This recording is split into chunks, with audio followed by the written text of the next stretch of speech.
અમદાવાદથી લંડન જઈ રહેલી ફ્લાઇટમાં જે ખામી સર્જાઈ અને ત્યારબાદ 270થી વધારે લોકોના જે મોત થયા, ત્યારે અરવલ્લી જિલ્લાના પણ 3 લોકોના જે કમકમાટી ભર્યા અને દુઃખદ મોત થયા હતા. ત્યારબાદ આજે જે ત્રીજી ડેડ બોડી છે તે મોડાસાના ખંભીરસર ખાતે લાવવામાં આવી છે. જે પ્રકારના દ્રશ્યો આપ જોઈ શકો છો સમાચાર 31 પર કે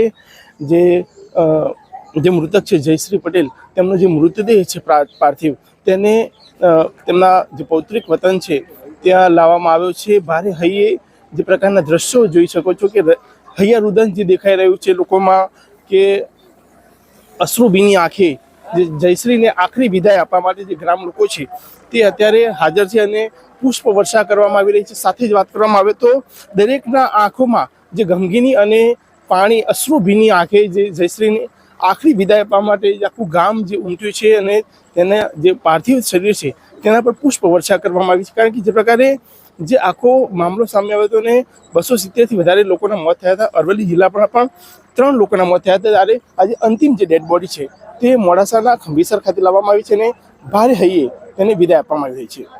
સહયોગી નીરવ પ્રજાપતિ સાથે હું તુલ પ્રજાપતિ, સમાચાર 31, ખંભીસર ગામ, મોડાસા.